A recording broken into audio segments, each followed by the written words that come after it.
Hello,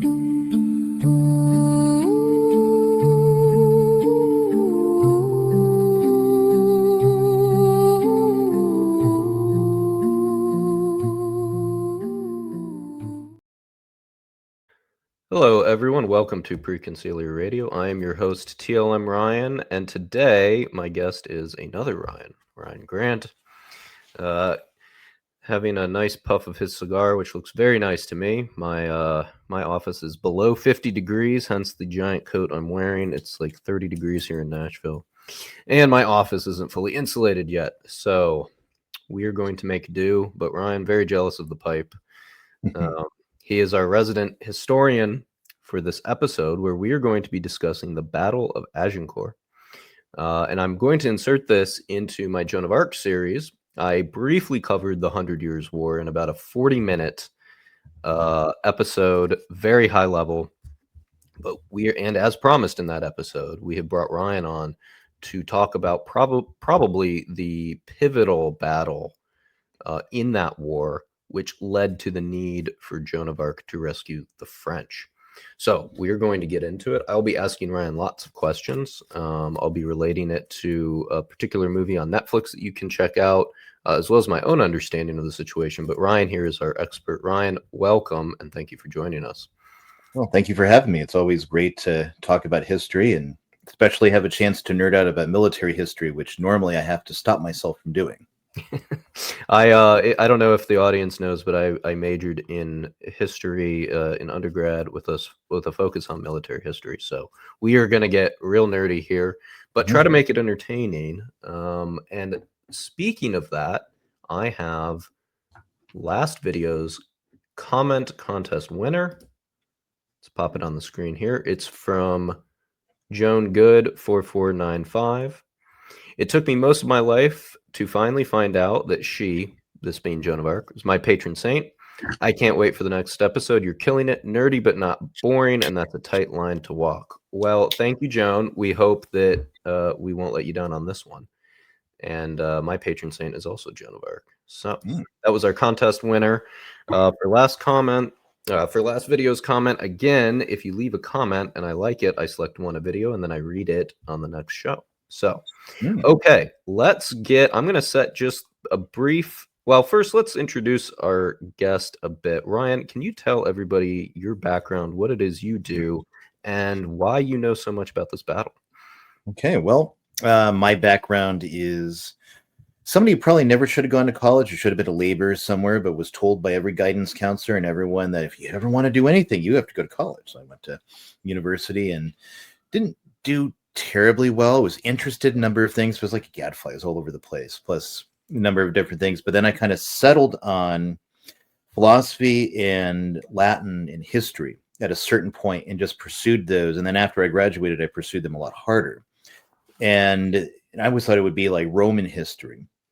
And I was mostly interested in how as I'm seeing images from the Renaissance or whatnot about the Romans. And I'm like, it'd be interesting. How do they understand, we have our images now, some of which is from archaeology, some of which is from artist conceptions, actual, finds of Roman, gear. But you see in the Renaissance, a lot of times they paint, Roman soldiers like contemporary soldiers for them. So like, I want to get into more on how they understood. So I started watching some art documentaries on the Renaissance, started writing in the names of the talking heads, bought their books, read their books, found out who was crap and who's actually knew what they're talking about, started, and that just brought me into the Renaissance generally and the entire period, so that my entire focus almost switched from entirely classical era Greek and Roman history to largely Renaissance, early modern history, and the Reformation. And so a lot of what I do is tutor history now, and that end and that professional end, what I'm writing about and reading about. But the Wars of the Roses is in this period.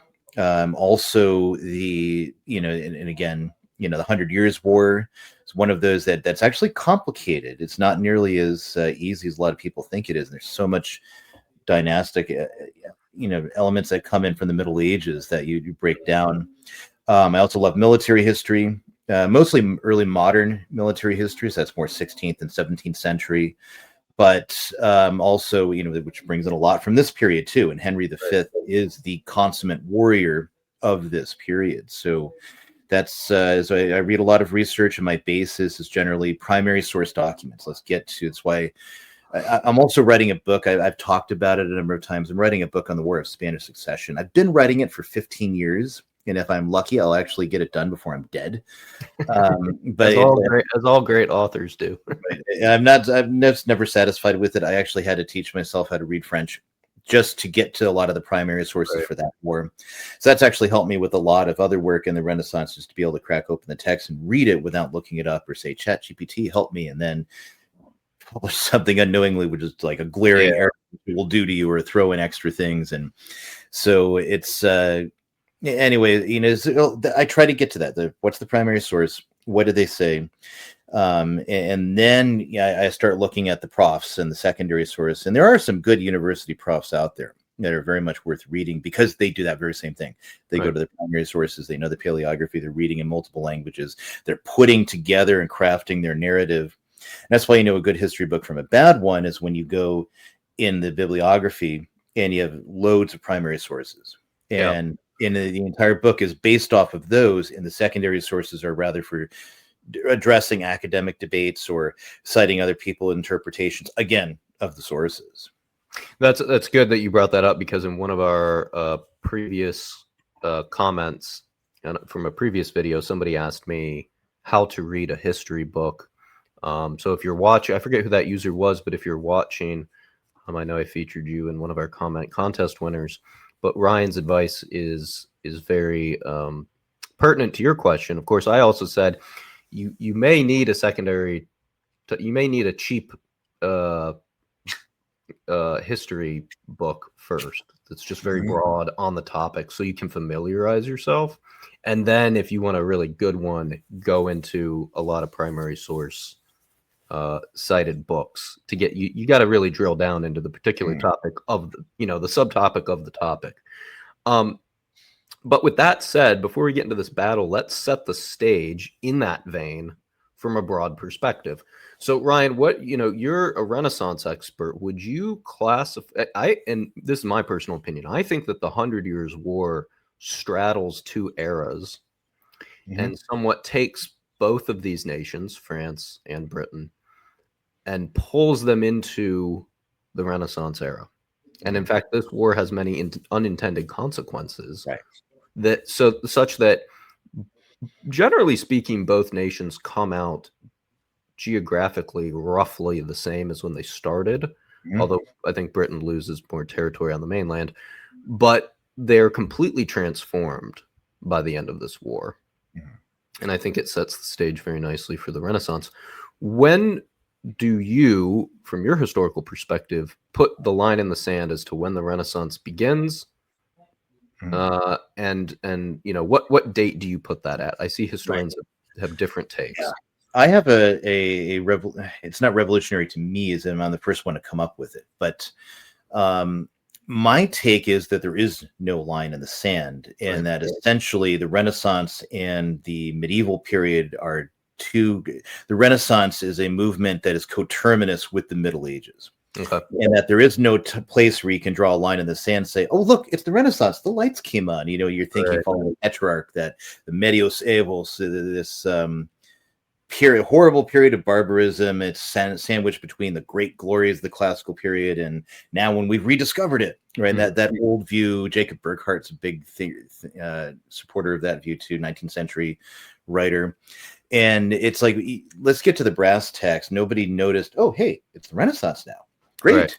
And for those who don't know, it's a Renaissance, the French translation for the Italian Rinascimento. It's the same thing, rebirth. And the idea is the rebirth of classical Greece and Rome. And it's something that is largely limited to the learned class to great patrons of wealth and learning who also want to show themselves as being more cosmopolitan by patronizing the new learning, training their sons in the new learning, e.g., the Medici and the whole Medici court is based around getting ancient texts, getting them out there, having poets and writers. Ficino comes to mind, who's translating Plato, bringing him, back into the European consciousness, where they only had little bits of some of Plato's dialogues and what survives through the fathers before that period. So you have instances like that. Art and painting and design. It's something that the people will be influenced by the art, but in general, they, in terms of literature, text, the humanistic movement and everything, it's not something that is appreciably different in the lives of most people in Europe. Most people in Europe still, it's a world lit by fire. It's you work a lot of the work of people during the day is just collecting, stray bits of wood from the branches and such from the commons, so they keep their fires going to do their laundry, to do their cooking, to keep their house warm, and whatnot. So Joan of Arc essentially would not have noticed per se the Renaissance as the secular historian might deem it, in terms of that she's not looking at the changes. And I've taken art history classes as well, so that's a lot of how they adjust it in these like time frames is quite honestly the subject matter material of the artists, which I think you said they're going back. You think of the Netherlands and you think of Jan van Eyck, for example. Yeah. And what now, like Versari makes a big error in his history of the lives of the artists, where his Viti degli Artisti e Pinti, where he thinks that Jan van Eyck invented oil painting, right? And he's trying to draw sources what he can. And that was known even centuries earlier.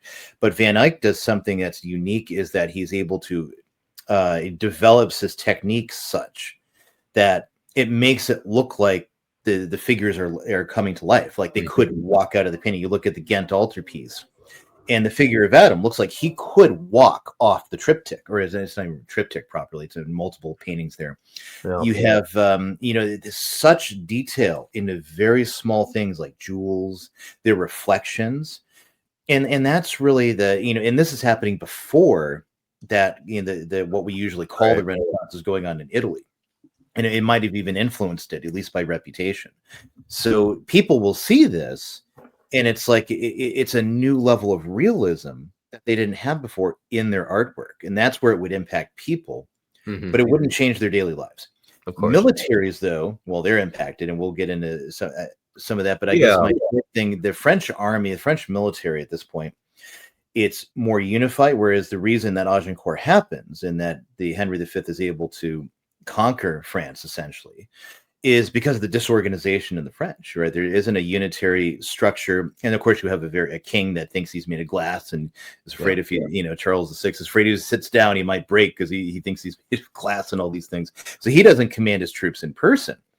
And then you have a breakdown, and we'll get into that at Agincourt, the breakdown in the field of command. But after Joan of Arc and after, the end of English France, as it were, you have a unified French military, and then Charles' son, Charles VII's son, Charles VIII, is able then to invade Italy, basically to press French, ostensibly to press French claims in Milan, but also to go down the peninsula. And this is the beginning of bringing the Renaissance into France, really. So whereas England, I would say the Renaissance doesn't really approach England until after the Wars of the Roses, until Henry Tudor sits on the throne. And he and his mother, Margaret Beaufort, they'll do a lot of work to introduce the Renaissance and the new learning into England. They try to resurrect the universities where they're having to get an Italian to write a Latin oration because they don't have anyone skilled enough at Cambridge to write a Latin oration. And about the year that St. John Fisher takes on residence as a student. So that it's bringing scholars back and learned people after the disastrous Wars of the Roses is a huge priority, and that brings in the new learning into England. And and when obviously Erasmus comes to England with through More's agency largely, and in More's circle, Linacre and Linacre too. Most people don't know who Thomas Linacre is. Him and William Grocyn, they're some of the best Greek scholars in Europe at the time, frankly, and they do a lot to introduce Greek into England. And it's a curious thing is the whole focus of like the humanists is ad fontes, right? To the sources. We're going to bring back the sources and it'll make everything else better.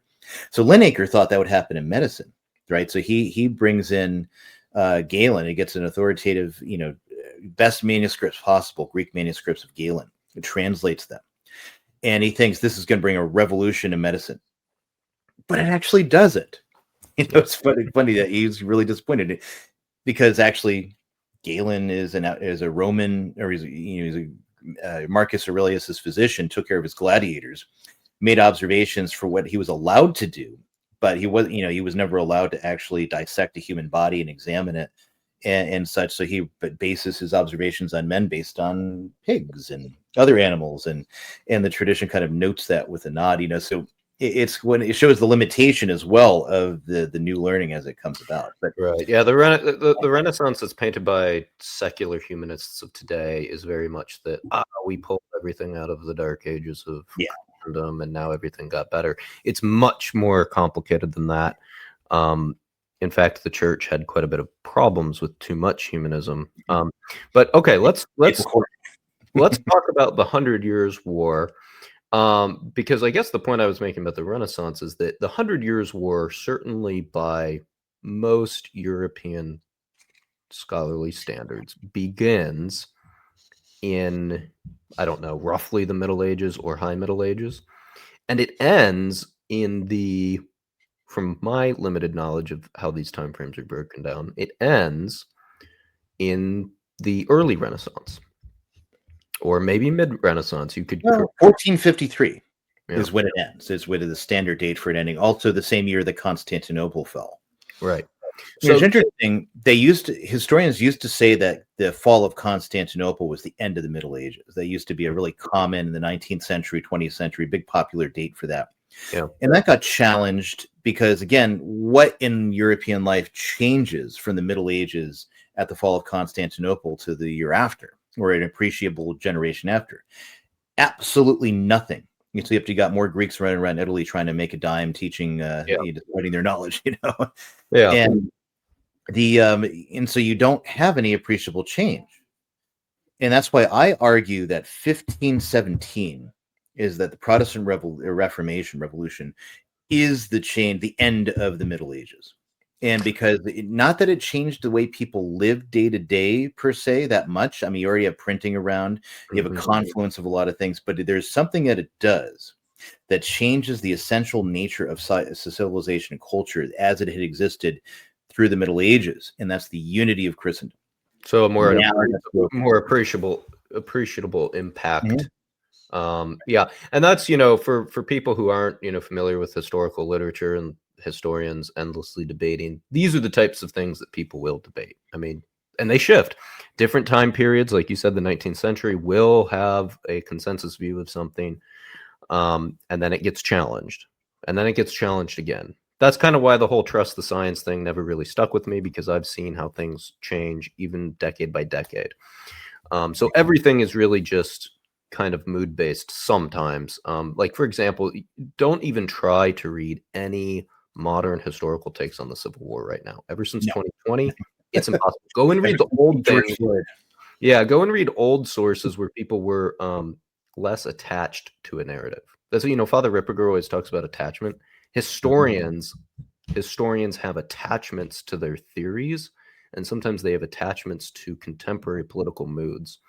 But generally speaking, the war in the 100 Years' War, which, by the way, it was more than 100 years. Okay. So it starts in 1337. It goes to 1453. So 116 years, which is just incredible. Obviously it wasn't a continuous war. There were some pieces made and then they just came back into war, but it was so frequent that we do the 100 Years' War. So this 116-year war thing, we do see appreciable changes from the 14th century and then the 15th century. Obviously in military technology, the organization of the French military. Now, these probably weren't felt by the peasant class as much, but I think from a hindsight being 2020, 116 years in the High Middle Ages does change things. So let's get into that. The initial battles of the Hundred Years' War, there were two great ones, which generally took the same form as Agincourt, but you correct me if gunpowder is not being used heavily. Not heavily. It's beginning to appear, Right. and they even have the English actually have a cannon at Agincourt, by the way. Mm-hmm.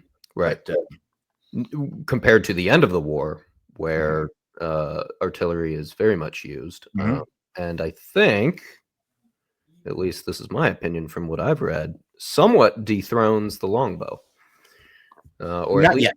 At least counters it to the point that the French stand a chance. The two battles, what was it? Crécy and Poitiers. These are where the French and I know there's debate on this, but at least general consensus is that the French basically get whipped twice by the English, whether it was due to the longbow or not. The only thing is that the English are not able to capitalize on these victories. So they go into Normandy, northern France. They run around a bit, cause all kinds of havoc. This is not good if you're living in this region during the 100 Years' War. They win a great battle, kill many Frenchmen, but then they can't hold the land, or the taxes run out at home, and so they have to board their boats and basically go. And so the geographic changes shift back and forth. Agincourt, which is what we're going to dive into now, this changes massively. So you have you've got Henry V, who is he was not in line to be king. Not originally. Yes. And what is it? His brother dies in battle. And Henry himself, of course, was wounded in battle. He took an arrow to the cheek, and very complicated surgery to take that out and actually live. I guess we could back up just a little bit, so that the whole thing is kicked off. And everyone knows King Richard the Lionheart, right? So we'll anchor backward to him. His father is Henry II, and Henry II is, the Duke of Normandy, and he inherits Gascony or Aquitaine, depending on which map you're looking at, and from Eleanor of Aquitaine, whom he marries. And so, there's lots of sordid history with her. We're not going to do that. So the English have this major part of Western France, is what Aquitaine is. Yep. And then you get Richard the Lionheart. He goes on crusade alongside the French king, Philip Augustus. Philip decides, this isn't quite my cup of tea. So he goes back to France. And when he's in France, then he starts taking English territories in Gascony and other places in Normandy, enlarging the power and control of the French crown, which Richard is very angry about. He dies fighting a war to reclaim his territory in France. And, famously, he's actually shot by a cook who's hiding behind a frying pan. Or he was a soldier. He has a frying pan, and then Richard, sees him and he claps and says, "Well, good show. You got the frying pan out to defend yourself." And he moves it and shoots Richard with a crossbow bolt. So that's the end of Richard the Lionheart. John II, everyone knows him if you've seen Robin Hood stuff. We don't need to dwell too much. Edward I, the Hammer of the Scots, he centralizes and reforms England and strengthens its military, various wars of France. But you get to Edward III, his grandson. And, I suppose there's a few other sordid tales. Edward II, I don't know if people have seen Braveheart. It's one of these running jokes that few people I know on Twitter. I hate Braveheart. I hate it with a passion. Most historians do. Not just because of the historical inaccuracy, some of the absurdities, and even from the standpoint of Catholic faith. It's like we're glorifying adultery and fornication, and we're glorifying full frontal nudity. You got all these other things, but the bigger thing is the Battle of Stirling Bridge. There's no bloody bridge, right? Edward II, who's the young, the prince that's depicted there, the Longshanks' son.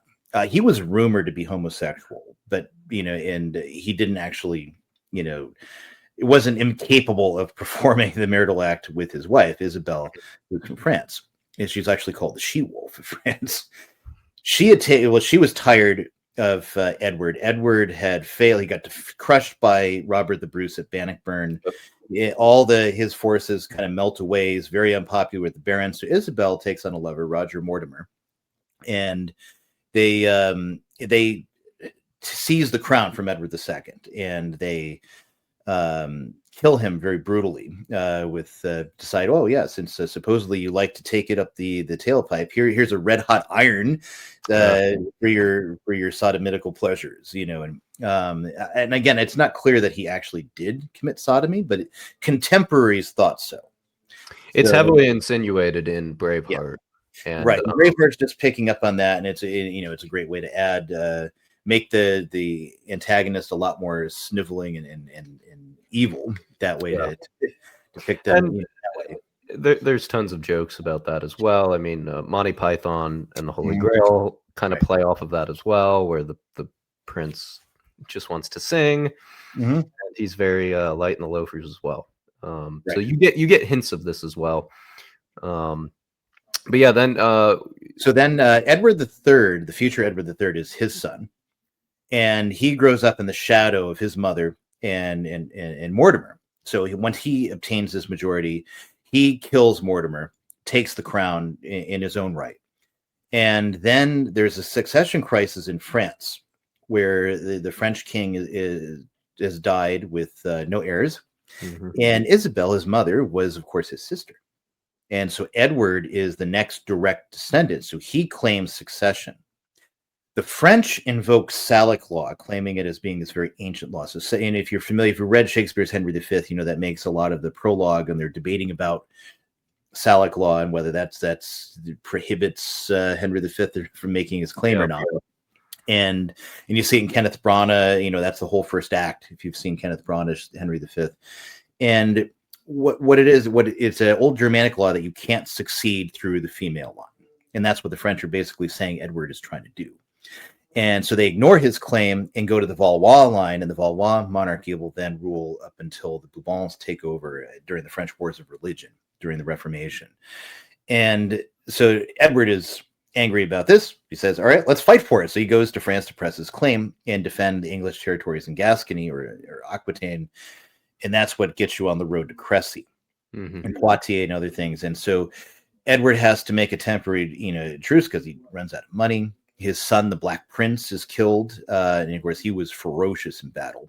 His other son, John of Gaunt, tries to hold things down. He ends up being part of the Spanish royal family at one point, and which will have consequences for the future of English succession. If you read some of my articles on Pelican discussing the succession of the Tudors and where they come from, John of Gaunt, his mistress, Catherine Swynford, is the line through whom the Beauforts ultimately will come and be legitimized. But that's the connection to the line of the Tudors. It's why it's a weaker claim versus the Yorkists descend through John of Gaunt's legitimate wife.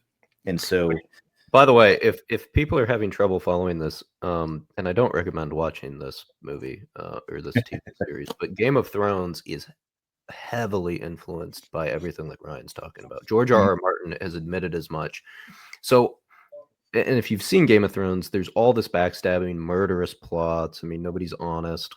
It really kind of sums up what the British were dealing with in terms of their struggle for power for hundreds of years. And the War of the Roses is specifically drawn upon by Martin to show this. So the depravity of human nature is very much on display. And I'm not saying that the French don't do it. Of course they do. But the English had lots of problems. Let's jump to Henry V so we can get to the killings. Yes. Otherwise I'll keep going on this forever. And so Edward III, Richard II, his son, unpopular ruler, he gets usurped by Henry IV, Henry Bolingbroke. And he rules the throne. But then, some of the nobility in England think, hey, why do we go for Bolingbroke? We have a better claim. So again, they fight for it. And eventually he maintains the crown just barely. Henry V then takes the crown. He reconciles everybody who fought against his father. And what does any monarch do when he's got trouble at home? War abroad. War in France. And here we go. So do historians really know why he declared? My brief research shows that historians haven't reached a consensus why Henry V reignited war with France. I mean, it would make sense what you said. Are these absolutely confirmed, or is it just a historian's best guess? What do we know? I couldn't say on the primary sources in terms of like why we start, but there's a couple of different things. It's he starts making the preparations pretty much after he becomes king in 1413. He's already preparing. Right. At first he has to fight a rebellion in Wales, but he had to keep his army in power, and then in service. I'm sorry, he's looking at all the problems around him, and it's one of those things that just makes sense. Right. So we don't have primary sources saying like, dear diary, I'm really mad at the French. Let's go to war because I was insulted or something like that. We simply have circumstantial evidence to show this makes a great deal of sense. It's something natural. It's something all of his predecessors, going back several generations, has been doing. So naturally, how old is Henry V when he ascends the throne? He's in his 20s, right? He's very young. He's very, very young, and very warlike. And the guy, he was a Chad, right? He's already fought a lot of wars domestically, generally. If anybody wants to see a movie depiction of this, The King on Netflix with Timothée Chalamet, I found very good. Again, you guys watch the or Google the ratings for yourself. If you have moral issues with I only make movie recommendations because I enjoyed it. I got in trouble with one because somebody took a shower and there was no nudity, but somebody was very offended that you saw Tom Cruise's back. So, okay, I'm not purity testing movies for you guys, but I found it very good.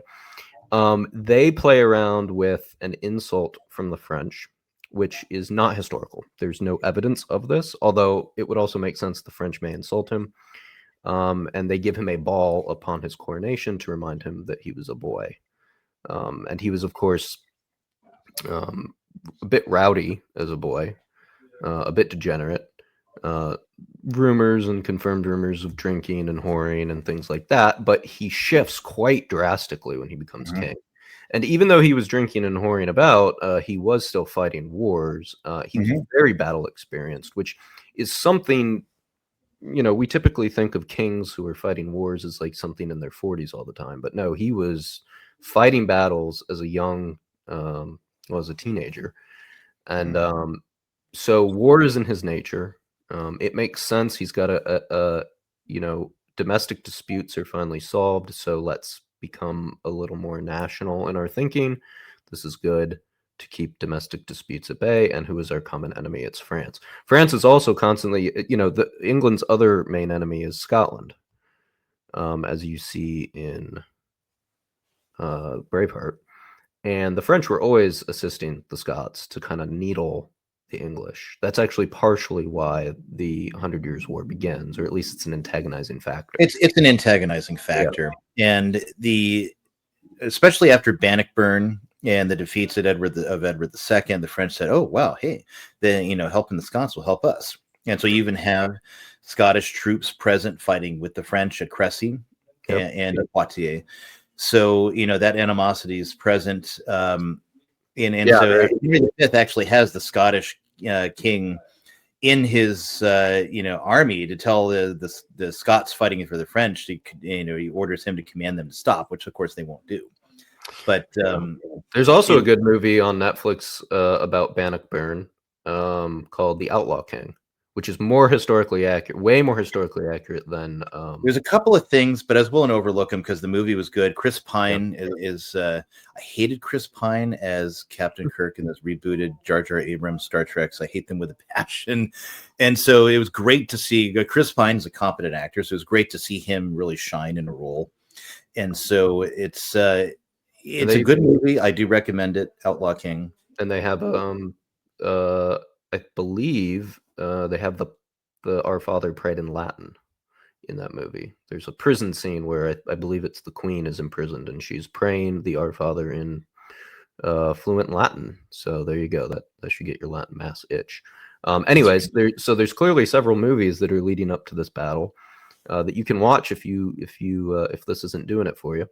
But the king is about this battle, and so we know that for some reason, although we can't quite pinpoint it, for some reason Henry V, because they're at peace at this point, France and It's England. been 26 years of peace, and it's the most likely explanation that this will unite everyone in a war effort. Plus, he felt the need to press his claim. He also saw the weakness in the French throne. Now is the time to press the claim. The French mock his claim, and so he goes to war. And so in 1415 he sets out for Harfleur. Now Harfleur is a port. It's actually threatening the English Channel. French piracy has affected English shipping, and of course, how does England survive at this point? It's the wool trade, principally in the Netherlands, in not Amsterdam. It's not its century yet. Bruges and Antwerp. Those are the places where the wool market, and that's like England's national export product.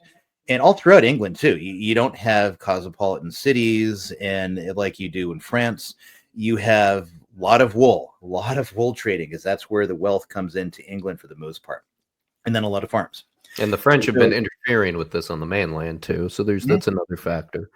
The Harfleur is the one of the best. It's a port, and similar to Calais, which is further off to the east, and it's a great target. So Henry comes down, and he's got about 12,000 men and 20,000 cavalry, and that's pretty large. That's for an English army. That's fairly large. And it gets cannons, and he gives the ultimatum to the city. Now the mayor of Harfleur, Estouteville, he has a small garrison, about 150 men at arms, to defend himself. And so men at arms, they are armored men, usually mercenaries, but then become retainers for some such and such nobility, is largely how they tend to operate. Or they might be drawn from second sons, from their lands, from minor nobility and squires, right? So that's what a men at arms typically will be. And but he's only got 150 in the city. Now the French are supposed to send a relief force, but again, Charles VI, he goes through these bits of insanity. He's not really ready to fight. The Dauphin, future Charles VII, he's not terribly fit and prepared. He's not battle tested. He has not been involved. We discussed this on episode 3. He is very weak at this point. He becomes one of the greatest kings in all French history. Yeah, eventually. Joan of Arc gives him like a confidence booster. Like she gives him a confidence booster, and he is very weak by the time she comes on the scene. And so at this period, his father is insane, Charles VI, and is pretty ineffective. France kind of holds on after Crécy and Poitiers because their kings aren't insane. But this is the perfect storm. You've got Henry V, who's very good. Who's the greatest warrior of the age. Your king is insane, and your nobles are all disunited. And on top of that, you have the Duchy of Burgundy. Burgundy is French by culture for the most part. It's both a vassal of the French king and the Holy Roman Emperor. So they have the ability to be independent somewhat. Yeah, we discussed how the French, by the time of Joan of Arc, are fighting a civil war and a foreign invasion, because the Armagnacs, the Burgundians, and we don't need to cover that too much. Yeah. So, but just for a quick refresher, the Armagnacs are what we call the French, basically because they won. But it's like North versus South in America.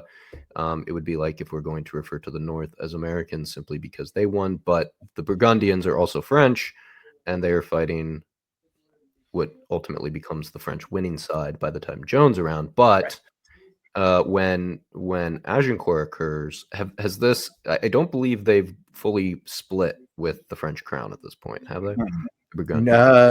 Not entirely, but they're certainly not, assisting or eager to assist against the invading army. And after Agincourt, they'll side with the English. Well, Agincourt it's just the catalyst that breaks everything down. I mean, the war's been going on 75, 80 years at this point, and France has pretty much stalemated the English. But this battle really, it's huge. mean, Yeah. uh, So Harfleur, it is a big blow to the French to lose the port. right. And what happens is Henry besieges it, he sets up his cannon, and it's hard going. And what happens? He's digging mines, he's digging tunnels. The weather is terrible; it's raining a lot. What happens to the English is that they have a horrible attack of dysentery, Yeah. wipes out almost half of Henry's force that are either dead or too ill to fight. So Harfleur eventually submits because they realize they're not going to get any assistance from the French military command, which is based in Rouen. And so they submit to Henry. Henry puts a garrison there, the Duke of Exeter, John Beaufort, if I'm not mistaken. And then he decides there's a couple of things he could do here. So he doesn't have the force he hoped he'd have because so many have been struck by dysentery. Mm-hmm. And so he sends a bunch back. He does get some reinforcements from England.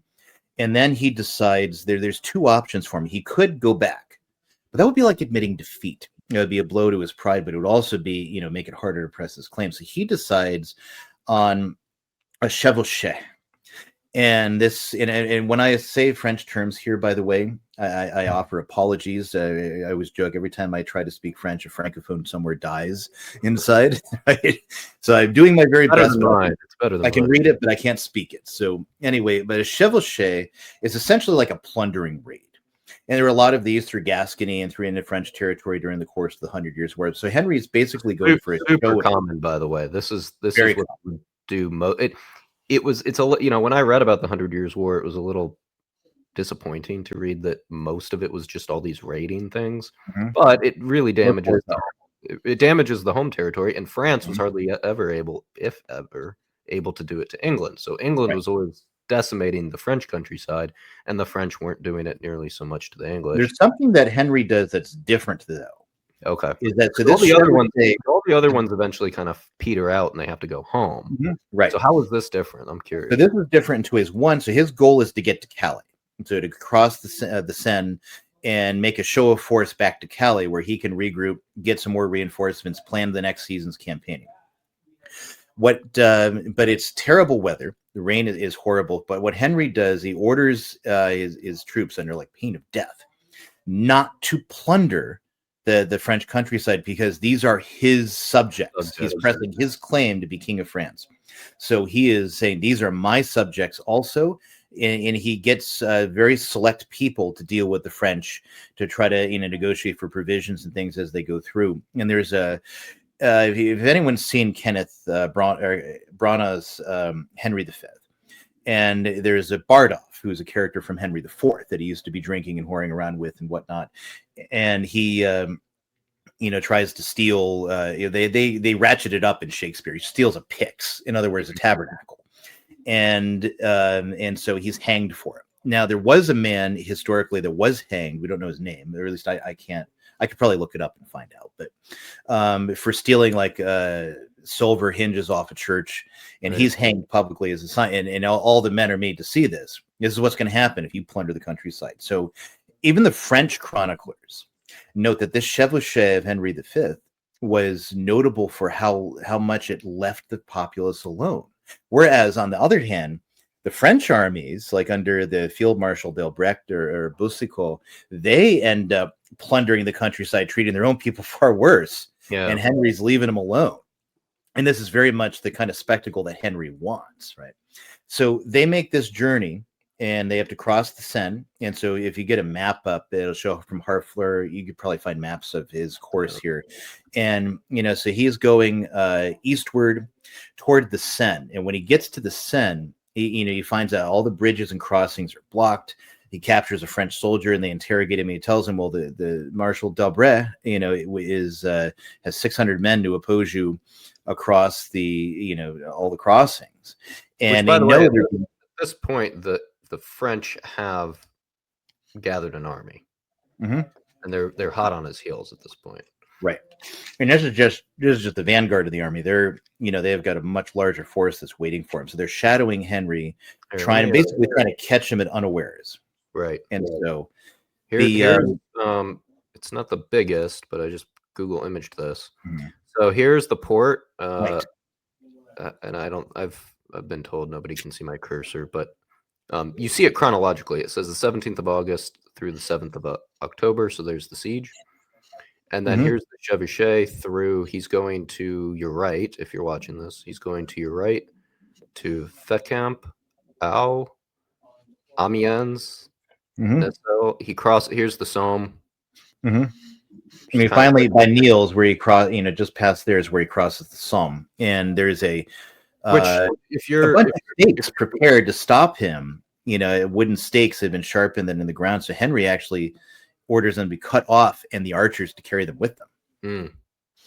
And if you're at all a World War One nerd, this is what I think they call it, the guns of the Somme. And there's also the Battle of the Somme. That where Henry's going to fight is where 400 years later, 500 years later, they will fight major battles with the German army here as well. So I mean, this region is war torn. This is also Normandy right here is where D-Day occurs. So this region of France is no stranger to wars. So okay, Ryan, where are we at when you're? So he's trying to cross the Somme, but it's flooded, right? So the bridges are taken out. Because he wants to get here to Calais. You see, sorry, I'm in It's the. not so much the flooding; it's the French are actually blocking his attempts to cross. Are they on The the? danger is you try to cross. How do you do it? You're going into a very narrow file where you can ford it, and then as your troops come up, they're going to be attacked. And so So he has to. the French are on the northern banks. Mhm. Okay. So eventually he is able to cross, and so he starts again, and his troops are on a forced march. They're tired. It's raining the entire time, and if you've ever been like on an extended hike backpacking, Yeah. and the rain just keeps on coming, and you're not even quite sure where you are, and you're trying to work your compass, everything's soaked. You can't get fires lit. If you've ever been in that kind of camping situation, now imagine 10 days forced march, you as an Englishman from wherever, you're not even sure exactly where you're at. And you're just following your commanders and marching, and you're being shadowed by the French army. It's definitely which is larger and more powerful. Yes. Yeah, it's Going to bring down your morale. not a good situation. No, and so as he makes his way toward Agincourt, the French have assembled en masse. And Henry knows at this point he's not going to make it to Calais. He's going to have to fight the battle. So he gets shelter set up, and so right around this field that's just by a wood, Agincourt is what they'll eventually find out it's called. They set up a camp, and the French set up a camp facing them about 1,500 yards away. And the French have fires, and they have parties, and they're drinking wildly, and they're excited because they're going to defeat Henri in the morning, and they're gambling and throwing dice for which one's going to be the one to capture the king. That's what they're planning. It's worth noting that simply to trap an army is very difficult. Mm-hmm. So the French have outmaneuvered Henry at this point, which is to their credit. Let me pull up a picture of the battleground. I'm going to pull up a picture of both the armies, but also what it looks like today. Which today you may have to imagine a few more trees because there's fewer trees than there were. I've been there. There used to be, a bit like a forest, that right.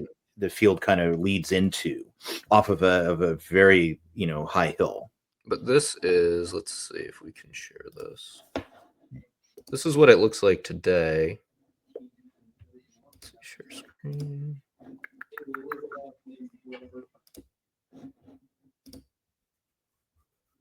And if you can just imagine more trees on each flank of this, which is why, it advantaged the English because they had less troops. Let me put this up. Can you see this? Not yet. Oh, here we go. This is the battle formation we were about to talk about. Right. So that's so this is essentially where they get into. So that's of course during the battle. Right. So you can imagine where you got the red on that screen. If you can imagine them back about 500 yards, I'd imagine more towards the village. You measured it. The village of Massencel, which I'm still probably not saying exactly right, but and then the French army would be further back about another 20, Which you 2, see 3 right here, that's the road to Calais. So they're blocking Mhm. where he wants to go. Right. So what Henry orders all the troops to be silent. They have prayers. He wakes up in the morning, has masses said. He hears 3 masses, according to the chronicler. He wrote a text in Latin, Gesta Enrique Quinti. If you read, if you can read Latin, it's actually a good text to read. I'm pretty sure it's in translation somewhere. But so that morning they line up, and you can see the way that it's set up there. You got the squares, the red squares. That's the English infantry and in cavalry, and then your triangles are their archers, and they set up this saw formation. And so the archers are on the flanks to shoot and then shoot in, and then the infantry is in the middle. So the French they've arrived in mass, and they have some of the very best nobles and commanders in France, actually. And so on the French side, you've got Charles d'Albret, who is the Count of Dreux. He's the Constable of France. Jean Le Mangret, but he's known better as Boucicaut, and that's how you say it in the Old French pronunciation. You got Charles as the Duke of Orleans. He's the only high-ranking Prince of the Blood who's present. You have the Duke of Alençon and the Duke of Bourbon and the Duke of Bar, all major ranking nobles that are present. And technically, you also have the Duke of Bourbon. Oh, we'll mention him a little later. Right? He oversleeps and comes to the battle late. So they're all up there, and they all have their retainers and their retinue. So one of the things I want to dispel is like the common myth about Agincourt. So the usual way it runs is, the English longbowmen, they had armor-pierced arrows, and so they just cut down all these French, knights and everything, and the English fought dishonorably, and then, killed the guys that got away. It's one of those myths that just has to be exploded because it's just simply not true. Now you can watch it. I'm sure people have done it. A video where they set up a plate armor on a stake or something, and you get in close with a 180 to 200 pound longbow, and they draw it, and that arrow just goes right through the chest plate. And there's lots of exams. So that is 1, point blank range. 2, in ideal conditions, the guy's not moving, right, and doesn't take into account speed, movements, the bevels, and whatnot on the armor. So there's 2 kinds of armor that are on the field other than like chainmail and things of this sort. So one of them is what they call the white armor. I forget the French term for it. And that's basically like what you're expecting to see, this steel-plated armor, fully plate armored knights and that sort of thing. And what is it? It's like it's on the tip of my tongue. That's why I'm like over it. But it full plate armor, armoire blanc. That's what it is. Armoire blanc. It's full plate armor, articulated helmet like a bassinet or a great helm, like you can see up there, and something of that sort. Covers everything, and underneath that armor will also be chainmail underneath, so that if anything does puncture, the mail hopefully will turn it. Below that is a gambesons, all really heavy equipment. But you also have to remember the knights train in this. They can, in studies in armor now and reconstructed armor based on surviving examples, people have worn it for like days and days. And you can do quite a bit in it once you develop the muscle memory to manage the armor, which is a lot of training. And that's all the knights training. So but that would only be like the nobility and their immediate retainers would have that kind of armor, so armoire blanc, right? The next kind of, let me see if I can get a picture up here, just because I'm sure people are curious what it looks like. Yeah, the next kind of armor you're going to get is called brigandine, and this is going to be the common army. This is what the French infantry is going to have. All the man-at-arms, for the most part, are going to be wearing brigandine. Brigandine is. How does this look for that plate you were describing? Let's see. That's about right.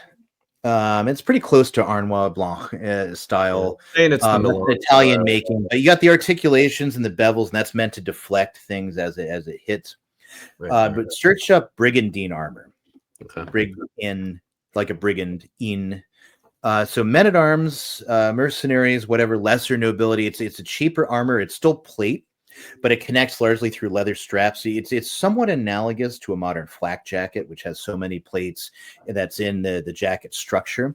So you have a gambeson quilted, and then mail. You may or may not have mail underneath, and then the plate is in the jacket, which then, and so you can put that on yourself without requiring retainers and squires to help you get it on, right? And so there's been modern tests on this type of armor that have shown, that if you got longbowmen with a draw weight of 200 pounds, if they're at about 60 yards or so, that would have been about where the opening stages of the battle are, 60 or 70 yards, or not the opening stage of the charge, right? The brigandine will deflect it. The Arnois Blanc absolutely will, and the brigandine does deflect it, or it'll puncture but not go in. It won't penetrate the mail. It'll bounce off. It'll make a dent. It'll make the guy's life very miserable for an hour or two because his head will be ringing. If it hits the helmet, dents the helmet. But it's sometimes you get a lucky shot. But even in going through a joint, there's still mail and other implements under there to stop it.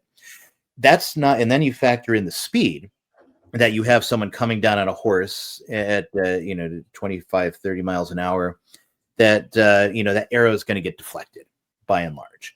What it's not going to do is get deflected off the horse. It can kill the horse. And that's ultimately what a lot of the archers will do. But it's not that the archers are able to just shoot down all the knights. That's not what happened, either for the French infantry or for the cavalry. So that's the first thing to dispel. The English longbow was not this marvelous armor-piercing arrow that could be shot and then just go right through the armor. It didn't happen. What actually happened is this. The French plan was simple.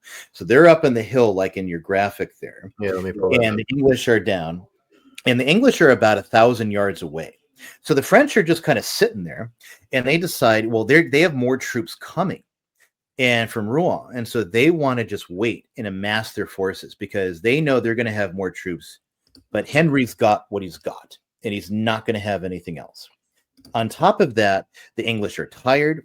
They're hungry, they're cold, they're wet, and the French are up there, just munching on mutton on their horses, waiting. Some of them have taken the horses behind the lines of the troops to get them a little exercise and eat some grass and whatnot, and then come back. So Henry, he was given a speech, not quite so epic as the St. Crispin's Day speech. You got to remember with battlefield speeches, a lot of times they're embellished afterwards, and you can only give it to a certain number of people. You can't give a speech that, if you've got a 9,000 strong army, you don't have the ability to give a speech that they are all going to hear. It's just not going to happen. But people in the front will, and that's the people you need to inspire. So Henry realizes that time is not on his side as far as this battle. So any good commander in a military situation, his primary objective is to make the enemy fight him on his terms. Now, the French have the high ground. They have superior numbers and superior armament. And, Henry's got 2,500 archers and about 5,000 to 7,000, estimates vary, infantry. And limited cavalry. He's not a match for this French army in any way. So he's in a defensive position, and they can wait him out. So and this is probably prearranged that as a tactic, because they do it in such order, the English and the Welsh bowmen and so many others. There's no way they could have just done it on a whim without any preparation. So Henry calls St. George, and all the troops shout St. George, and they all move forward about 600 yards. So you got to imagine this charge again. So think of a football field, an American football field is 100 yards. If you ever stood in one and looked to the other end, and now imagine 6 of these. That's what they just charged. And then the archers, again, they had already staked out their positions. It's just they have put up a stake in front of them, and that's called a shove de frise. And it's a set of sharpened stakes that will go in front of your position. It's meant to deter cavalry. They're not like spears in the ground, they're just sharpened stakes that are sufficient to keep the cavalry from riding over the archers, right? So they pull these, then they march with the infantry, and they march up about 600 yards, reform their position. This catches the French entirely off guard. Now, like I said, the French have no unified command. The field marshal of France, d'Albret, and Busuko is a seasoned, commander, seasoned warrior. They are too low in the rank of nobility to command the other nobles. They're the only prince of the blood is like 18, the kid Duke of Orleans, and there's just no, everyone's kind of doing their own thing. So now they hear this shout, and the English are moving. Like, are they charging? What are they doing? So quickly they move to try to get the camp in their army in order, and so that means they got to call back to get all the knights who are grazing their steeds, behind the main force, get them back up to the front. The archers are trying to get in position, but the problem is there's so many French knights in such a small area, they can't get the archers in a position to fire, and the crossbowmen and whatnot, because they have their own troops in the way. So the French archers are never able to really get into the battle at all because their own troops are in the way. The infantry is a mess, and the horses are trying to move through. This gives Henry all the time he needs to get the English into position, and now they're about 250 yards away from the French line. So now, again, that football field image, you're at the back, you're looking across. Now you're looking at 2 of them instead of 10 of them. And so they are there. Instead, the archers reestablish their stakes. They, what was the name of the English commander? Sir Thomas Erpingham was the knight who was in charge of the archers, and he's the one who keeps their discipline. They're all largely Welshmen, and they've been doing things while they're sitting around waiting, like pulling down their trousers and digging a latrine to do a number 2 in such other salubrious battlefield activity. So now they're forced back in a good order. They replant their stakes, which means you actually have to cut off the sharpened end in order to hammer it back in. Right. Then you've got your mallet, you've hammered it back in. Now you had to take the time to resharpen it. By the time the French are even in position to do anything, Henry's all in position. Now, again, the original French plan, we have the French plan of the battle because it was carried off of the French baggage train. It's actually in the British Museum, British Library. The French were supposed to come down with cavalry on the right and left flanks of the battlefield in order to completely sweep away the English archers, because they had learned the lessons of Crécy and Poitiers. Take the archers off the field. That's what they're trying to do. Right.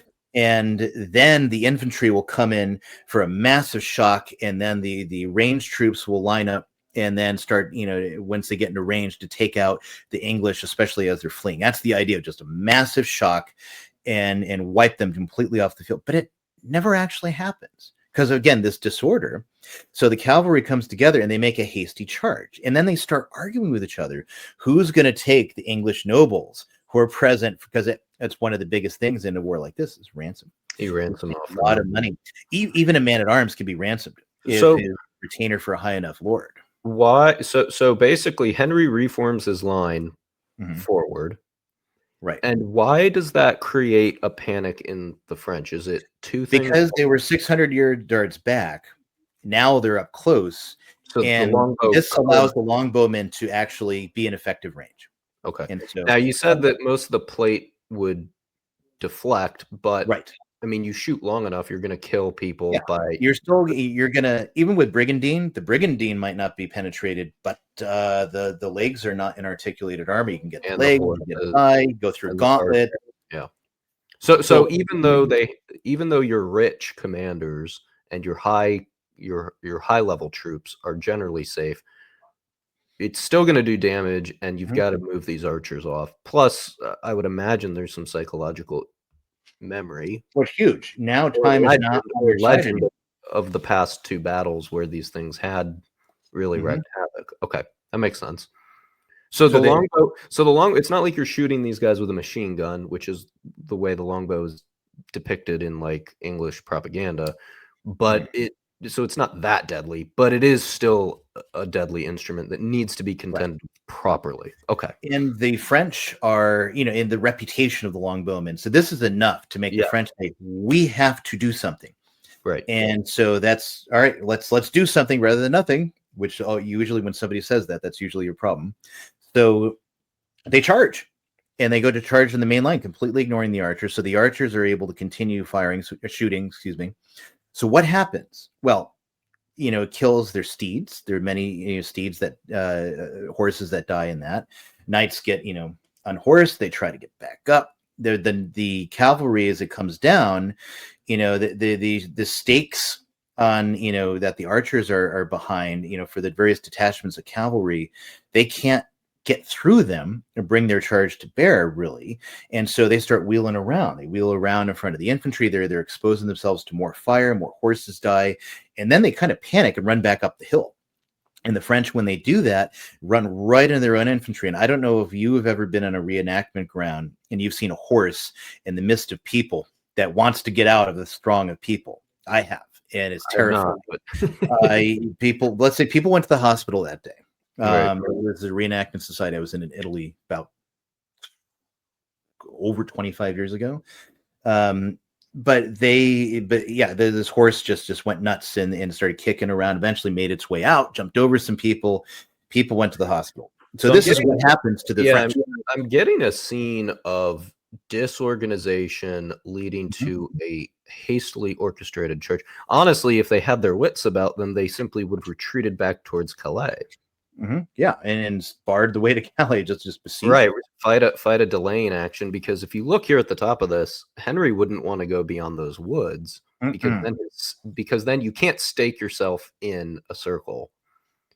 It would be ineffective, and they'd flank around. It'd be like fighting with your back to the sea at that point. Right, and now what you see here, the way Henry set himself up, the French can't really go around too much because there's the woods. And the archers are in the woods too, by the way. Right, you see that, so they're represented on the depiction. The chroniclers, both the French and the English chroniclers, reference the longbowmen being in the woods as well as formed up in the line. So the horses, they've got their flanks covered here, and because the French fell into a panic, they fall into the trap. So now the infantry, after this shock, they form and they make a charge. Now, what the horses did in their charge down the hill and down the field is they have turned up all the ground. Now, that when I was there, it was still muddy, even though the sun was shining, because it had just rained, and it was still muddy from rain 2 days before. Now, you can imagine when it's constantly raining, and in certain parts of France in October, you get a lot of rain. And so now it's horribly bad mud. And if you're in armor, you're weighed down, you get stuck in the mud, arrows coming at you, all this stuff. And then, of course, the force on top of that, though, if you've ever been in a huge crowd where somebody is pushing, this happened to me. I was at, well, don't tell other trads, but I was at World Youth Day in 2000. Really solidly trad. And this is in Rome. And goodness gracious, the tens of thousands of people. And you got into a point where there's just no more room for another human being. And then people start pushing, and that energy is kinetic. It's like, a mob becomes horribly unwieldy. And you feel like you're getting pushed into other people, and like, hey, I'm not pushing people for you getting mad. Right? This is happening to the French knights because, again, there's so many, and just this is forward movement. So if you fall down in the mud, people are trampling over you and jumping over you to try to get into the action. So they are going through the mud. They then get into, again, the seesaw pattern of the English to try to push through the lines. The one advantage they had in the entire battle is when they crash into the English line, they do push it back. Now, if they had a cavalry charge that could have outflanked, they could have pushed right through and swept the English off the field with that. But they didn't. Henry V is able to stabilize, and the line holds. So the English, of course, don't just have swords. They have billhooks and halberds. And these are useful because they have, various in their designs, they can get into the joints and armor, drag a guy down. And then you can stomp him. You can knock him unconscious with the other end, the butt end of the halberd or the billhook, and just or smack him. And then the ringing, you're disoriented. You can't. If you ever wore a helm and got hit with a sword because somebody missed their choreographed movement, your head will be ringing, and it'll ring like that for an hour or more. Brian, let me play you a scene from the battle from that movie I was talking about. I think I'd like your take. I think you're describing exactly what the battle was. So I don't know. Did you consult the director here? But let me see. Let me see if I can pull this up. I've never shared YouTube on. It says this video isn't available. I wonder if you'll get copyright strike for doing it. It's my only worry. What's that? I wonder who put out the film. Do you know the distribution on Netflix? You think I might believe it? If it was Paramount, or Warner, you'd get a copyright strike. Disney, it depends on whether you're too critical of it. But Netflix, generally, you can air their stuff and you're okay. Okay, let me pause this, and I've got it right at the. I'm only going to show the mud scene that you were talking about. Let's see. Okay, can we see this here? I see it. All right, let me play this. I'll enlarge and.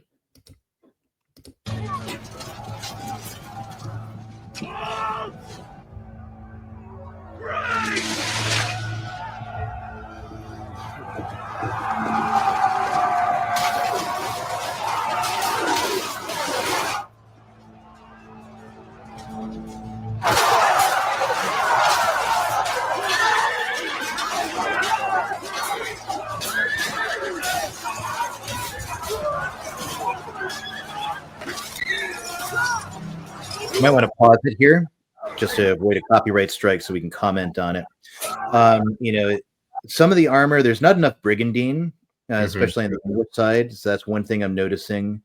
And like before, we saw everyone's in plate. Now I'm seeing a male sleeve.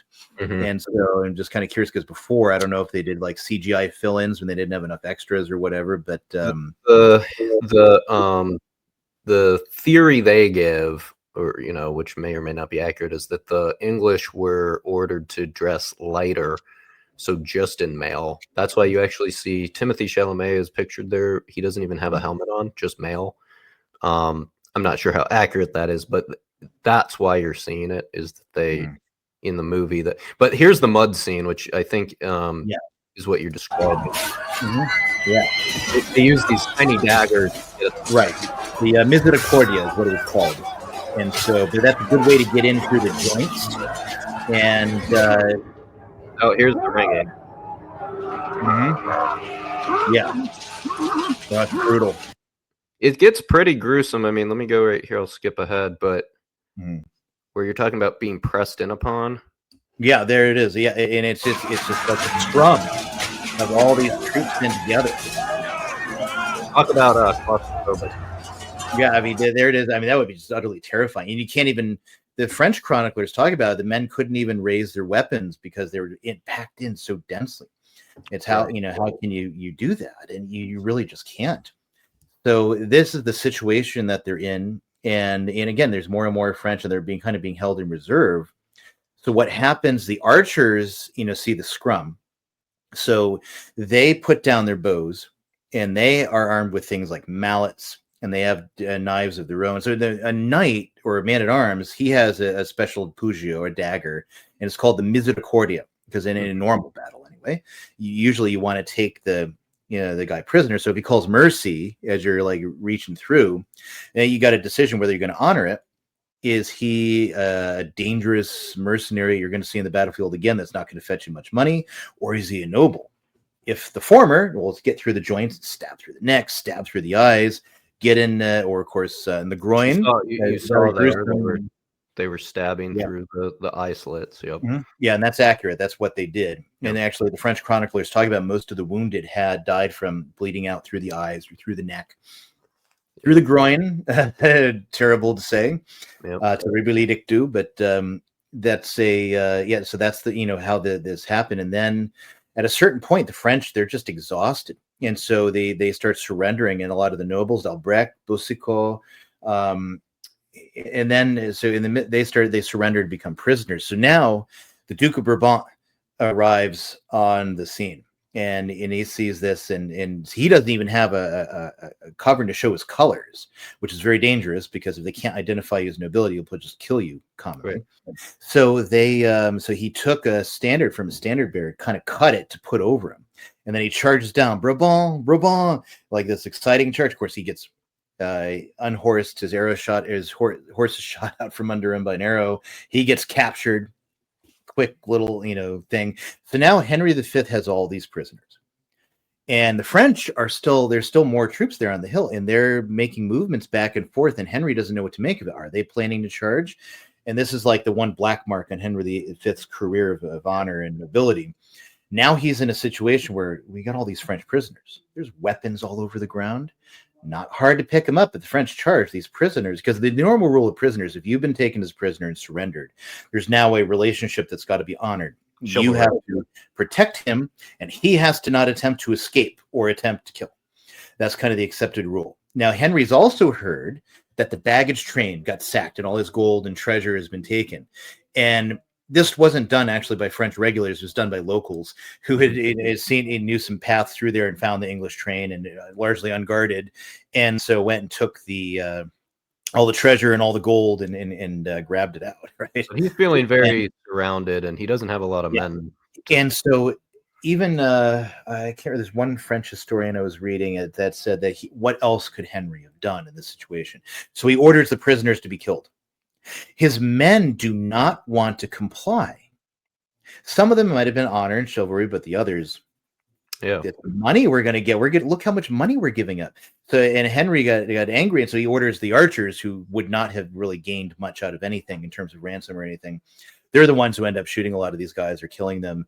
And there's one contemporary account where they put a bunch of French knights into a barn and set it ablaze, and this one French escaped and was able to tell his tale. I don't know if that's true or not, but it's it's in the sources. So it's it's a horrific scene, but the French did not actually make for another attempt. They actually retreated once they saw the situation of their knights and that they'd lost the day. They retreat. And of course you have major nobility are dead all around. You have French nobility that are just killed. Bourbon, Alençon, Brabant gets killed in the prisoner killing. Albret survives, and Boucicaut, they survive. But Boucicaut ends up dying in English captivity. No, I'm sorry. Albret died. The Marshal of France. He dies. Boucicaut dies in English captivity much later because he doesn't actually get his ransom in time. And that's kind of it for the battle. And it's a massive loss on the French side. Well, it's a huge upset too. I mean, but the English don't lose hardly any. The king's brother is wounded. The Duke of Gloucester, the Duke of York is killed, and there's different accounts for why he might have been killed. Although for future history, it's the Duke of York's sons that will be fighting against Henry V's sons in the War of the Roses to queue up in about 60 years. So but that's later. But so the Duke of York is dead. He's the only major English notable to die. Erpingham survives. Camoys survives. There is one interesting tale. It's in the guest of Henry V. There's this Welshman named Davy Gammy. That's how he's anglicized. It's like Dafydd Gam, as he's Welsh, and he had fought by the king. And according to the legend that's being brought out, a lot of historians think it's legendary. I want to say it's true, just because when all the historians rule something, it's in the sources as legendary. I'm like, what? I'm just going to say it's true, just to be contrary. But Gammy supposedly saves Henry V from an axe stroke, and but then he himself is cut down. So he was just a squire. So on the battlefield itself, Henry V knights him before he dies. Oh. And the historians like to say, well, that's just a story his descendants told to lay claim to their position. I don't think so. It fits Henry V's character if that was the case, and if he had done that. So, of course, later on, when you start to read about Joan of Arc, if it hadn't been for her trials from both hostile and skeptical judges, we would have thought her stories were just of legend. So never discount incredible stories. I mean, they're often history is often more incredible than we give it credit to. And you're dealing with secular historians who don't believe in anything miraculous. Everything's pretty gray and mundane. And sometimes, sometimes they're on it. Sometimes some historians are on it. Like I think of Tom Holland, who describes himself as a Christian. He's not really practicing at all. His wife's Catholic, though. But whenever he looks at a story from ancient times and something that he's like, I hope that's true. It would just be wonderful if that was this miraculous thing was true. And it's always nice when you see someone who's got a much more like positive view toward the sources and the miracles and that sort of thing. So let's pull up some casualty figures. We've got Of course, everything is estimated. We don't have accurate, No. fully accurate. But French losses were at least 6,000, maybe as high as 10,000. Mm-hmm. I wonder if the viewers could guess what the English casualties are. They're astounding. Mm-hmm. It is only 200 to 600. I Mm-hmm. mean, this was a walloping. Yeah. But, and this is because I briefly touched on Agincourt when I covered the whole. I mean, we've doubled our time here on one battle, and I covered the whole war just generally to paint the scene for how bad, the dire straits that France was in. It's not just that they lost men, because you can, we don't have a contraception and liberals only having one kid back then. You could replace soldiers. What you can't replace are types of soldiers. So you were discussing how the armor, you had to get used to it. Well, you also had to be able to afford it. To put a knight in full armor cost a ton of money. To train a knight was, well, Ryan, you could correct me if I'm wrong, but it's something of a lifestyle. I don't know if it's a full-time job, but it certainly had to occupy quite a bit of your sun up and sun down time. You couldn't just put stuff on, all the sword, and be able to be effective. So they're taking out irreplaceable combat troops, expensive combat troops, and then, to my understanding, with the nobility, while the French were disorganized, they could have simply come to agreements to become more organized. Now they don't have anybody to rally behind, because you've got an insane king, a weak prince, and anybody here who could have, like the English, maybe laid claim to the throne or at least put up resistance. All their leadership is gone. This is not like today where, rich man's war, poor man's fight. Everybody fought, but particularly the wealthy fought, and the wealthy were, you say nobility. We as Americans just think, rich inheritance, good for nothing. No, they were very qualified. So all of your qualifications on the French side are wiped out at this, a large majority, which is, I mean, how spot on am I? That's my understanding of it. That's pretty much right. Devastating to the French. Mm-hmm. It's the loss of all French nobility. The only thing I can think of that's like an equivalent example is like in classical times when Hannibal defeats the Romans at Cannae. The losses were like the who's who of Roman nobility, of the senatorial class, of the next generation of leaders in Rome, all dead. Right. It's the same thing that happens in France. All the chief nobility, highest ranking commanders, soldiers, they're dead. And you can get man at arms. There's other soldiers that could be rallied that can fight, but who's gonna lead them? There's no Prince of the Blood, and like I said, the Field Marshal of France is dead. The constable is dead. The Field Marshal's in English captivity. The prisoners and the dead are staggering, and so it's versus English. Casualties are, the Duke of York and the Earl of Suffolk. And that's it. It's an incredible loss for them. So following the battle, Henry, he retires to Calais. He goes back to England and he starts the negotiations. And he starts, raising armies, for another go. And he will come back on campaign in France, but he's careful not to strike Paris. So the situation in Agincourt, where all the French nobility are so divided and so, there's no central command. This is like a metaphor, or like a microcosm of the whole state of France at this period.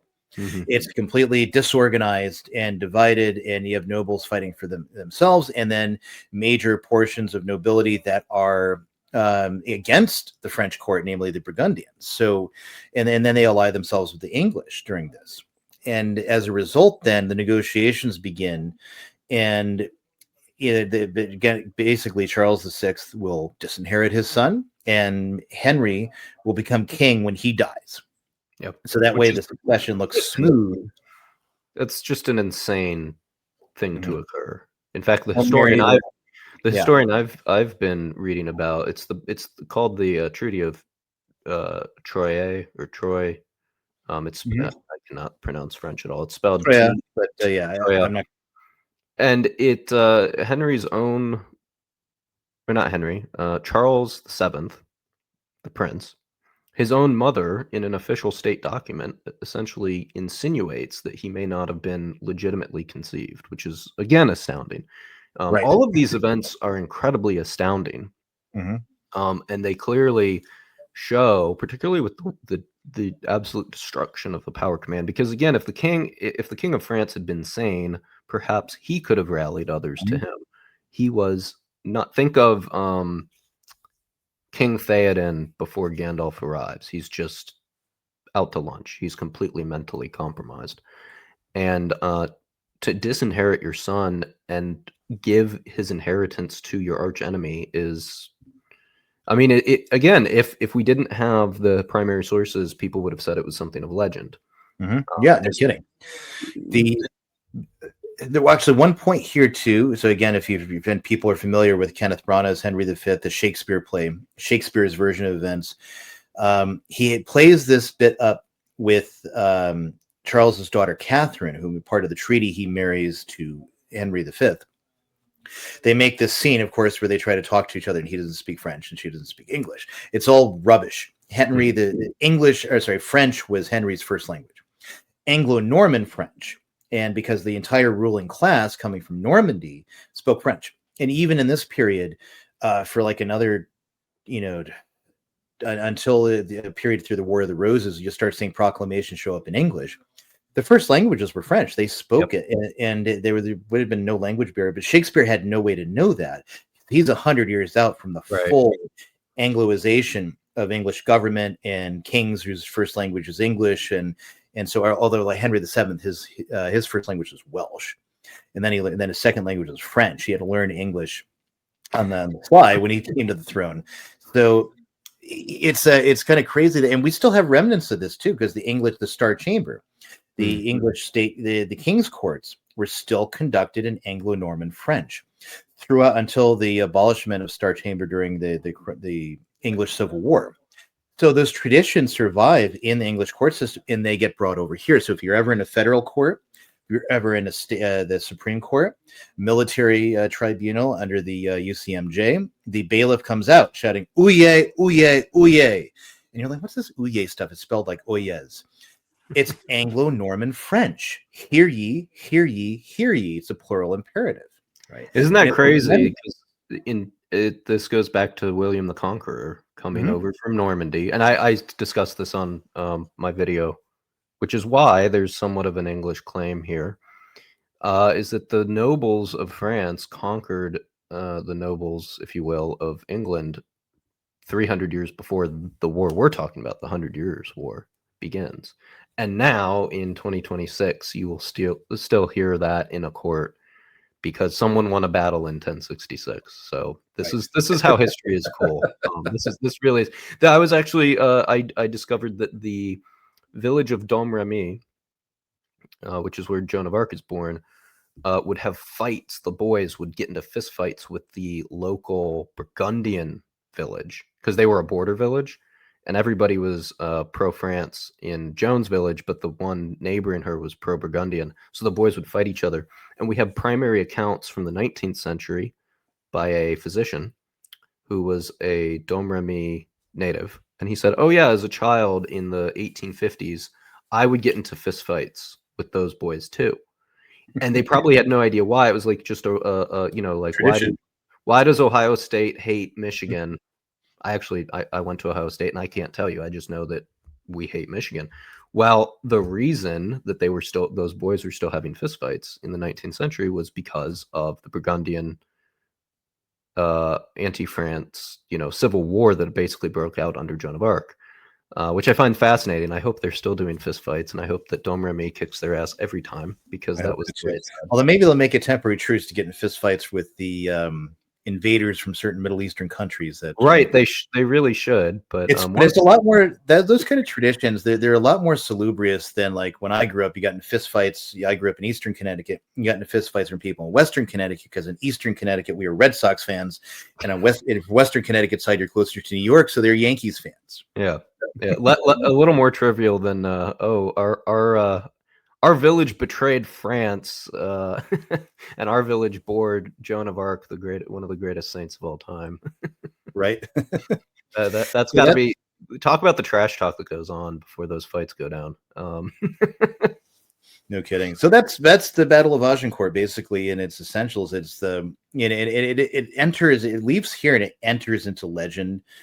You have like the Agincourt Carol. You look that someone, you can just, if you're watching this, go ahead and look that up on YouTube. You don't need you to put it up and get us copyright struck. Yeah. But, it's a fascinating, and it's in English too, by the way, because Henry V is really the first English monarch who speaks English, even though it's a second language. He's the first one who does. Henry IV knew a little bit and could talk to some people in it, but he's mostly in French. Edward III did English well enough, and then what English was still changing in this period. Yeah, because 50 years later, you have the Great Vowel Shift, and English starts to approach a form that we're a little more used to, but you still have a lot of vocabulary that means something else, something other than like the word "let." We use that word "let." It means, let him do it.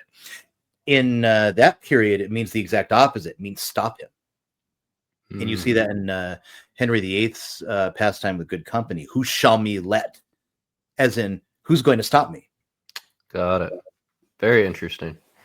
So, in conclusion, this battle, it does enter legend. And it, to me, when I look at periods of the 100 Years' War, there's periods of war and then periods of respite. Like, again, Henry V strikes this up after 26 years of peace. After this battle, we go into somewhat of a peacetime, but more from a unilateral perspective, meaning the English are imposing themselves now. They finally get over the hump of, okay, we go into France, we lose money, and we have to go back. And we make a few gains, but then the French retake it. This is where England really presses their advantage. They conquer almost everything north of Orleans or control it somehow. And then there's nobody to lead them. The prince, which I've gotten into, I'm going to get more into his personality traits. The prince is what I call him, but in France they would call him the Dauphin. He's complete. I mean, he's so weak it makes you angry to read about him. Like he's the most pathetic guy that you'll ever hear. It's incredible to see what he becomes. But really, France is on the ropes now, and they have nobody to lead them because everybody died at Agincourt, and their heirs aren't there to be trained up. That's why they needed Joan of Arc. What is your, Ryan? I had. Let me get your last thought on this before we let you go. Again, thank you for coming. This was fascinating. I think you would enjoy the movie. There's a ton the movie gets right, like you were talking about. The speaking of French and English, they do depict that. Johnny Depp's daughter plays Charles VI's daughter, and they have a conversation in both languages. Right. But they don't convey the battle appropriately, and I kind of knew that. The archers are in the back, the infantry's in the front, and they make it seem like the French had designs to charge all along. So. But in any event, you may find it interesting. What are your thoughts? Because I made a post on Twitter about Joan of Arc. It's my pinned tweet. It got like millions of impressions, way more than anything else. And it was all about Joan of Arc. Mm-hmm. And of course, when you get a tweet to go viral, you get all sorts of comments coming in. And these atheists got very snarky, which I quickly diffused them. And because we have so much evidence of Joan of Arc, they seem to think this is all legend. Right. No, she's actually more documented than our Lord. She's probably the most documented saint. But they were trying to get pretty snarky about, why would God take sides? Mm-hmm. Why would God care about the survival of France versus England? I have a personal opinion about this. I think it's very obvious from a hindsight perspective, which is that within 100 years after Joan of Arc's victories, England becomes Protestant. And we know how important, France wasn't spotless when it came to the wars of religion after the Reformation, but they were generally key to keeping the Protestant encroachment at bay. If they had been controlled by the English, we could have lost that entire country. That's my theory on, I don't pretend to know why God does what he does. It may have been worth it just to show his greatness in the figure of Joan of Arc. But it does seem to me, from a geopolitical standpoint, after the Reformation, it was very key that the Catholics retained France, and Joan of Arc ensured that. What are your thoughts on that? I don't think if the English had managed to maintain France, I don't know that there would have been a Reformation in England, or if it did, it would have been under different auspices, because the Reformation is very much Henry VIII's project. It is very much born out of his frustration with ecclesiastical processes and his almost like this manifest destiny with him that whatever I want is what God wants. Right. It's the same thing. Yeah. And I want this woman, and so I'm going to make it happen. And you just get the right and change the vehicles. He has to change generals after the failure of the inquest at Blackfriars. I was brain. He gets rid of Wolsey and Boleyn's instigation, gets her, and then she's very much pro-Reformation and leads Henry into this direction of breaking with the Pope. And that's the way to get what he wants. And so he pushes that through. So much so, and his mind is so appropriated that in the power that he's received in his control over church and state, that when he's executed Anne in 1536, and he marries Jane Seymour not very long after. And Jane Seymour is Catholic. She favors the older religion, the restoration of the Pope in England. His real wife is dead. She died earlier in 1536, ostensibly from natural causes. Anne is dead now, executed for treason. I mean, it's trumped up. It's ridiculous. Sure, yeah. He's gone. So his pretend wife and his real wife are both dead. There is nothing that stands in the way for him reconciling with the church. You say, oh yeah, it was all a big mistake. And Paul III would have been super happy to do that. Yeah. But Henry was not, because he would lose all the power he got from that. And it's, again, something he wants. God obviously wants him to have it because he wants it. So it's all very personal to Henry. If Arthur had lived and Arthur was king and not Henry, it would not have happened. The nature, because England just did not have, even though there was anti-clericalism at different levels and there was some corruption of the church, it was, people in general were not begging for 100% heresy for Lutheranism. It was not coming. So, and of course, England doesn't go Lutheran because Henry hated Luther. It all becomes very Henry is the author of this heresy and schism, ultimately. So, if the English had maintained control of France and Henry V had lived and solidified his rule there, and then his sons would have ruled, it wouldn't have happened the same way, because you wouldn't have had the Tudors on the throne. The nature of all the history subsequently would be different. It's impossible to say what would have happened.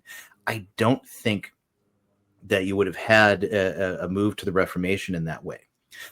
So I think I would actually lay it in this: what happens shortly after, before Henry can obtain the crown of France. Charles VI manages to live just long enough, and then Henry V dies of dysentery. Not very long, a few weeks before Charles VI himself dies. And so then his infant son, Henry VI, is now king of both England and France.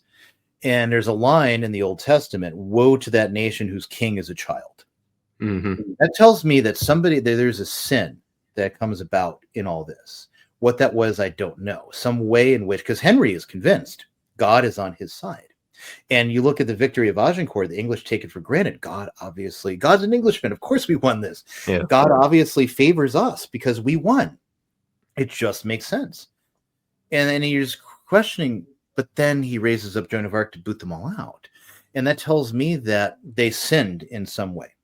And I don't know. I'd have to look a little more into the founding of English France, and it might have been something to do with the Duke of Bedford. It might have been, the Earl of Warwick, a few other figures that were nefarious characters in there.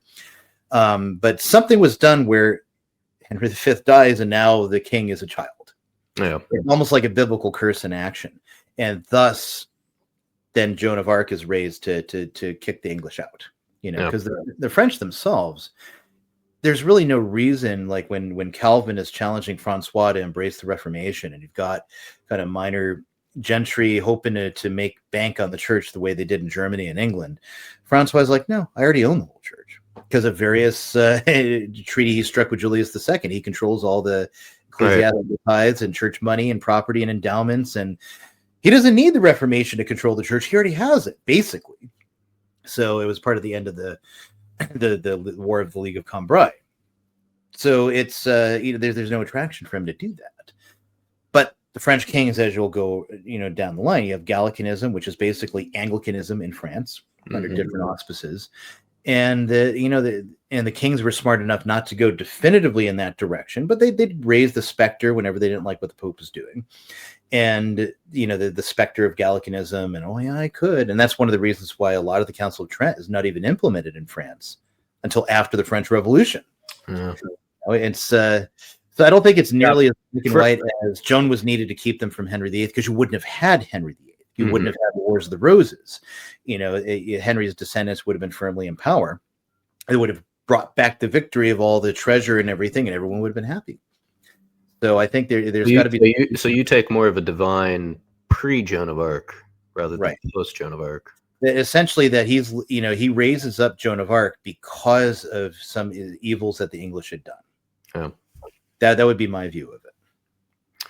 Well, I think either way, it's good that the English shouldn't control France. Right. Even if France, like I said, France has a very spotty history post-Reformation. In fact, we wouldn't have Shakespeare. if France had not turned on the Holy Roman Empire during the 30 Years' War, we probably wouldn't have Protestantism. No. But that's a topic for another day. Brian, thank you so much for being here. I think we're gonna let people mull on this. Again, my movie recommendation is The King. Take it with a grain of salt. It's an excellent movie. It may not be a good documentary for historical purposes. It's decent. It didn't offend me. I've never watched all of Braveheart because I just get so disgusted with the inaccuracies of it. But this one did not. So it's quite decent. Really, we need a good Joan of Arc movie. There's really not one that truly captures her. There's The Passion of Joan of Arc. It's an old black and white. Have you ever seen it? That one's good, but it's only the trial. Right. It'd be really nice to get her whole life story told. Maybe Mel Gibson will one day when he's done with his other projects. But as long as it's not done like Braveheart. right. And I'm not even like on the historical purism either, by the way. It's like similar with Tolkien. I strongly dislike the Peter Jackson movies for a lot of reasons. Not as films; they're actually fantastic films, but as adaptions, I think they're very poor as adaptions. They're like, "Whoa, you want the whole book on screen?" It's like, well, no, I disagree with his adapted choices. And there's places where I can see why he's doing certain things, but then other things like they don't make any sense. Or he's got people he's working with that are very feminist bent that want to see certain things. The Aowen attacking the Witch King was that is how it happens in the book for the most part. But it was out of just despair and but that's still how it happens in the book. There's nothing there that was not canonical, except kind of minimizing Mary's role in it. Right. Mary has the sword from Westerness, which they cut out its importance, and there's a couple ways that could have been done. It could have just been a simple, quick exposition from Aragorn when he gives them the swords, and because you're cutting out the Barrow Downs where they find it, fine. But then that would have been a nice little exposition that could be drawn back on later, and then that breaks the spell that makes the Witch King, and that's what allows Eowyn to kill him, fulfilling Glorfindel's prophecy that his death shall not come at the hands of any man. Which it came at the hand of both a woman and a hobbit. So both race and gender were key to the prophecy, but Jackson makes it very, I agree. Well, anyways, that's my same view to history. Anyways, you can't have history on the rails and get every last detail right, because it actually probably wouldn't make for good cinema. Even if it make a lot of historians happy, it just wouldn't be a good film. So there's obviously going to be a thing where something happens and it's great for cinema, even though it's questionable historically. Yeah, whatever. Yeah. You want to minimize. You want to minimize the Battle of Stirling Bridge with no bridge, and that stupid thing again with the arrows, and they're all shooting. It's funny. Every movie does that, and it's because of Richard Burton's Henry V way back. And it's a great scene. It looks great on film. Have all the archers shooting up and have all these arrows, just like thousands of arrows in the sky. Fantastic. There is not a single pictorial representation, not a single text reference, not a single bit of archaeological evidence that archers ever did that. Right. But so it's Ryan, kind of takes for granted. Last question for you before we let you go. If you did have a movie recommendation of any era, that you find is both enjoyable and relatively historically accurate? What would you have our audience check out? Oh boy, Master and Commander. That's 100%. As you know, even though it's based on historical fiction, it's historical fiction that actually follows largely the life of Thomas Cochrane, which absolutely, if it wasn't documented, again, you'd swear that was made up. Half the stuff he pulls during the Napoleonic Wars and whatnot. But so the book series is based on him and his fiction, but it's so accurate in all of its details, and it's great reading. But the movie, they adapt 3 or 4 elements of 3 or 4 different books along a storyline. They even just fundamentally change the storyline of Far Side of the World. They were hunting down an American privateer, the sister ship to the USS Constitution. But they realized, well, we're making a movie for Americans where the British are the good guys and the Americans are the bad guys. I don't think that'll play over well. So they switched it to be the French, because all Anglophones can unite about fighting the French. Yes, I've seen it once. It's slow, and if you can understand, I'm going to be in for a slow burn but enjoyable movie, you will realize it's a hidden gem. And to the point on the accuracy, because obviously the English crews were mixed, both Protestant and Catholic. They say a Lord's Prayer for one of their deceased sailors, and half the crew uses the Protestant ending and half the crew doesn't, or something. You can see this on YouTube. So they're so detail oriented. It doesn't surprise me that's the one you chose. Excellent. Check it out. Ryan, where can we find you?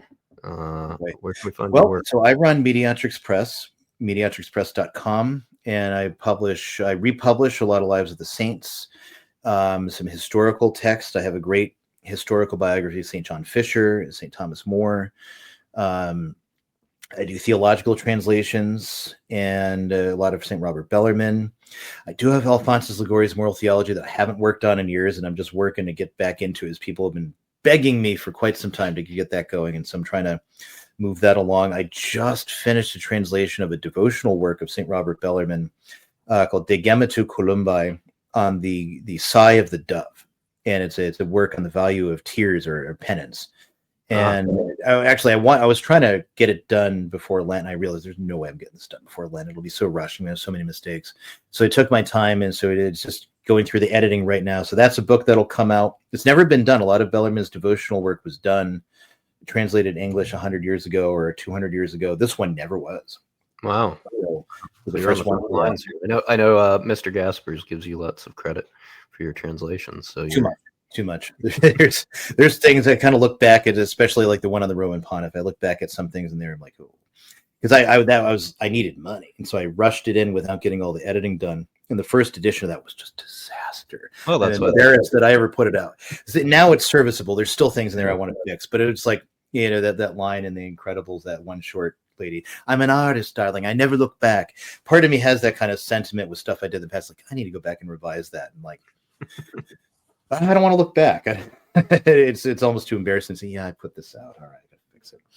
But so that's only minor things, but minor annoying things. And so, what's your handles on social media in case anybody wants to follow? So I'm on Twitter, probably too much, at Chester Belloc 3 on Twitter, and where I basically am very sarcastic and a lot of dry humor.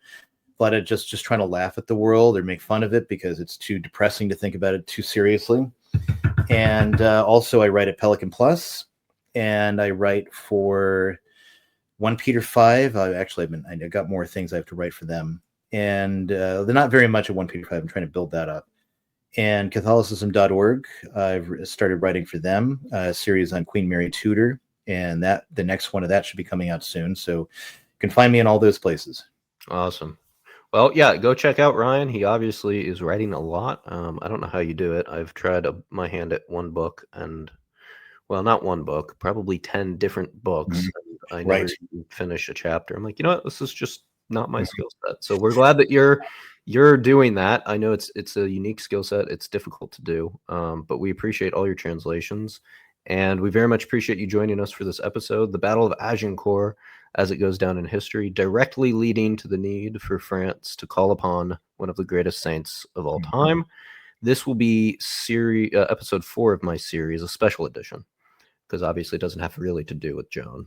It sets the stage. And we will then continue with episode 5, which I believe we are starting her actual childhood next. So All right. thank you all for that. Ryan, thanks again for joining us. Until my next broadcast, Godspeed. God bless.